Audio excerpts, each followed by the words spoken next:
Autre dossier. 60 ans, encore des troubles de la marche. Mais en fait, vous allez voir que quand on dit troubles de la marche, ça peut être hyper riche sur le plan sémiologique. On peut avoir plein de façons de troubles de la marche et ça fait pas très sexy quand on doit sur une observation, on vient pour troubles de la marche, mais en fait, c'est extrêmement riche en sémiologie. Perte de poids et depuis 3 mois. Il a des crampes nocturnes dans les mollets. Il step du pied droit et il fauche du pied gauche.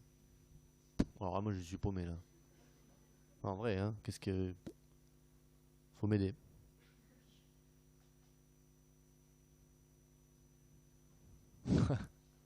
C'est psychogène. Bon, dossier numéro 7.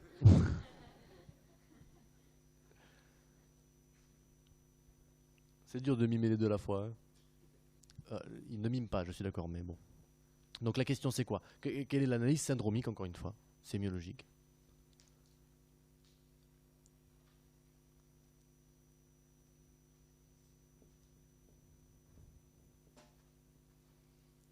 Donc, est-ce que c'est central-périphérique? Est-ce que c'est moteur, cérébelleux, sensitif, extra-pyramidal, vestibulaire?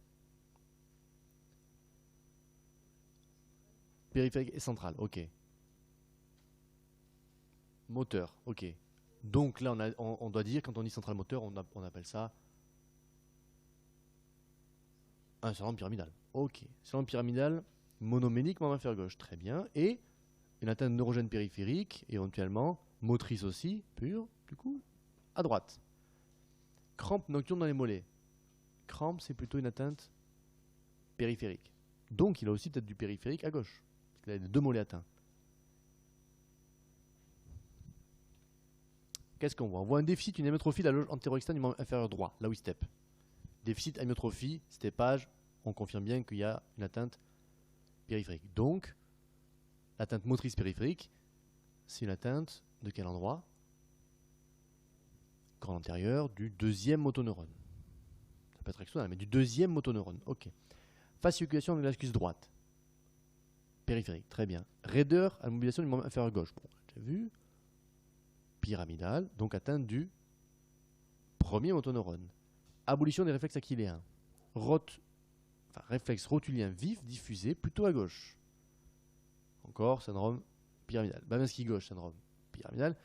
Amyotrophie des interosseux des deux mains prédominant à gauche. Et pas de troubles sensitifs. On résume.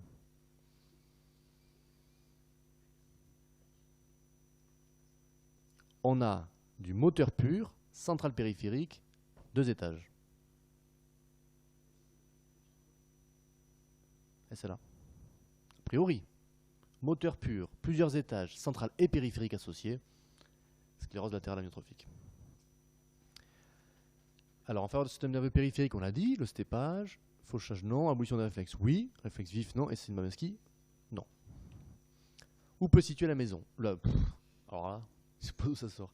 La lésion. Atteinte du premier motoneurone de la voie pyramidale. Ouais. Ganglion rachidien postérieur. Oui? Non. C'est quoi le ganglion rachidien postérieur? C'est sensitif. Tronculaire unique. Non. Second motoneurone de la voie pyramidale. Oui. Vous voyez comment on raisonne? C'est comme ça qu'on raisonne. On suspecte une sclérose latérale amyotrophique. Bah moi aussi. Quels examens on peut faire pour avoir des arguments en faveur de ce diagnostic?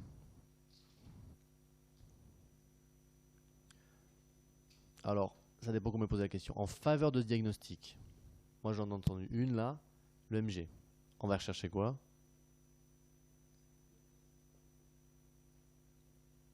Alors, est-ce que tu as trouvé des blocs de conduction? Voilà, je veux bien que tu les, voilà, exactement. Je veux bien que tu les recherches. Ce serait une atteinte diffuse, donc axonale, et oui, et sur le MG. Ah, non. Des quoi? Et il peut y avoir donc voilà. Donc à l'EMG, c'est une atteinte motrice pure, périphérique, axonale, puisque c'est une neuronopathie motrice. Vous connaissez le concept des neuronopathies sensitives dans le ganglion postérieur, justement? Ganglionopathie, neuronopathie sensitive, ça vous dit rien? Si? Bon, on fera après. Donc c'est une neuronopathie motrice atteinte du deuxième motoneurone, donc axonale, donc baisse d'amplitude, diffuse, avec des signes de dénervation active, donc des signes d'activité spontanée, d'activité de repos. Fasciculation, tu peux même enregistrer des crampes. Hein. Une crampe, c'est une contraction musculaire, donc tu peux l'enregistrer. Ok ? Et effectivement, ça te sert à quoi aussi ? Ça te sert à éliminer les diagnostics différentiels, qui sont, éventuellement sur l'EMG, tu vas chercher des blocs parce que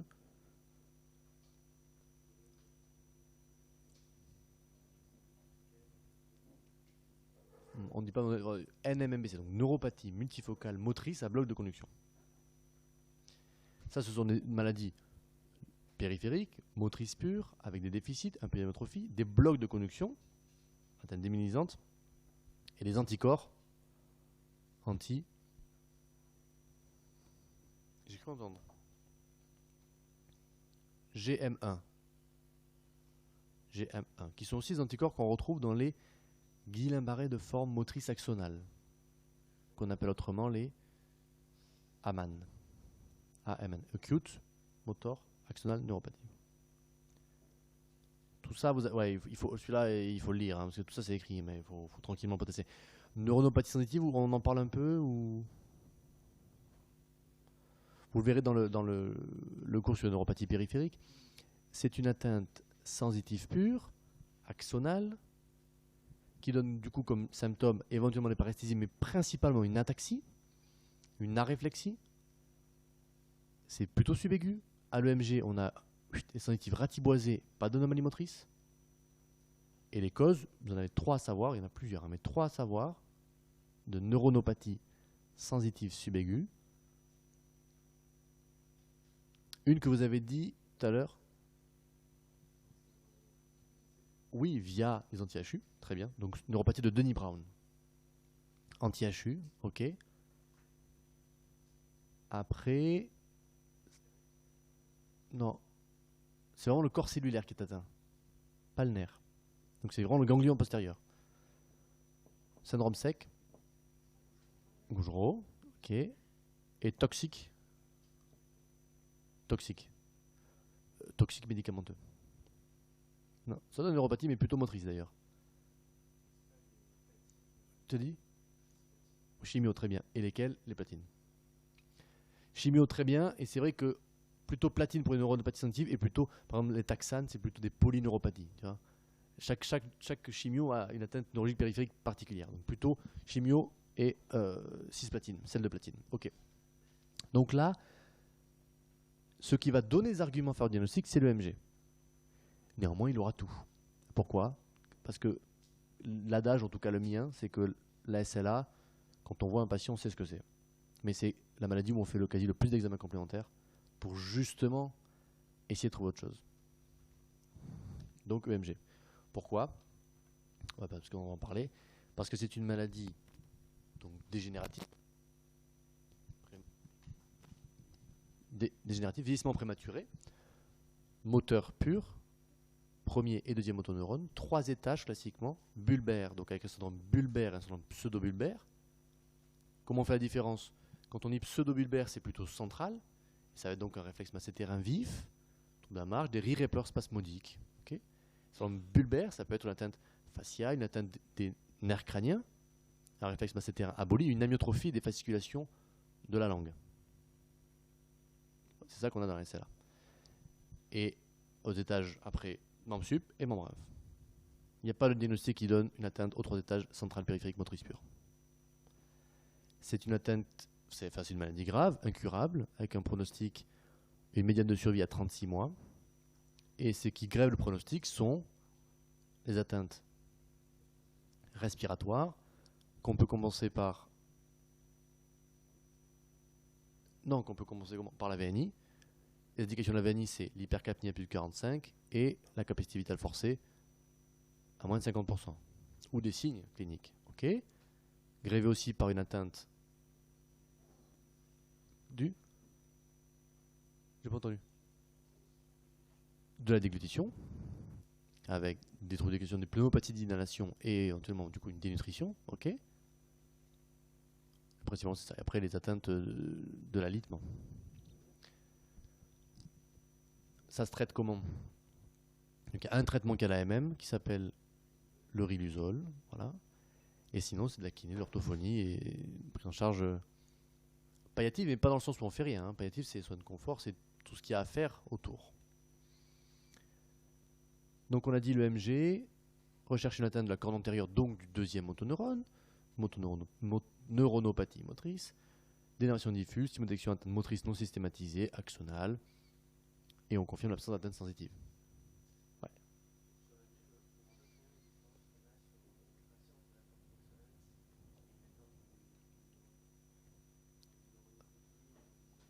Ah, tu n'as pas, tu peux pas faire de différence.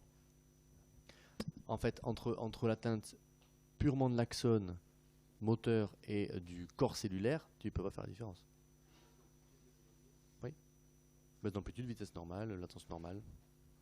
Quand c'est pur, hein, et sensitifs normaux, tu fais pas la différence.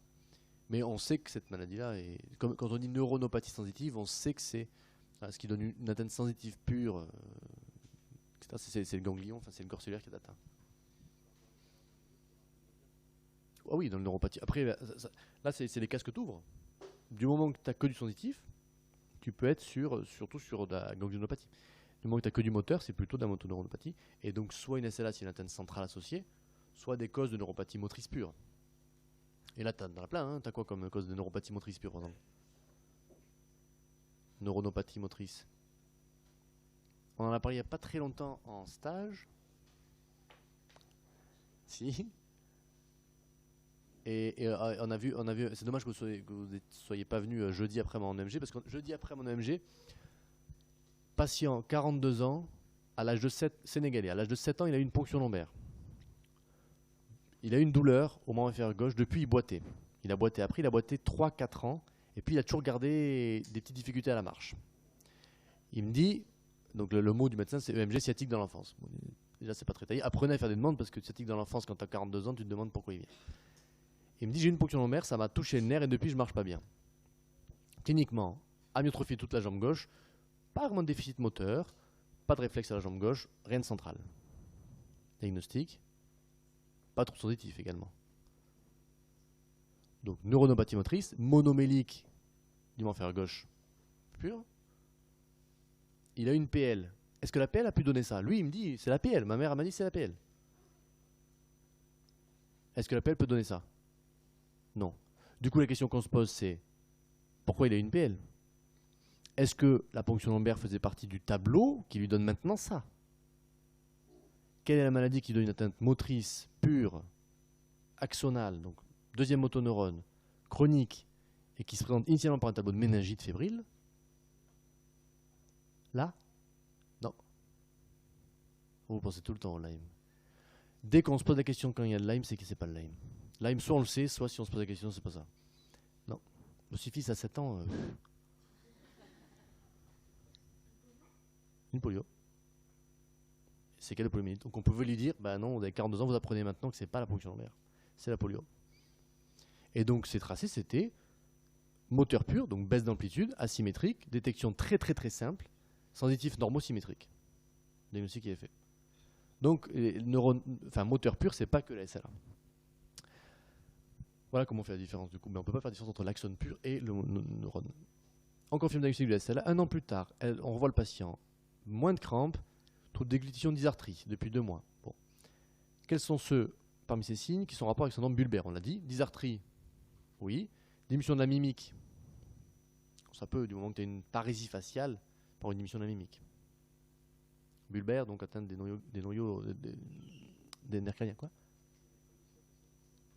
Ouais, tu peux. Amyotrophie de la langue avec fasciculation sur les bords de 2 côtés. Ouais. Hypocontractilité de la paroi postérieure du pharynx.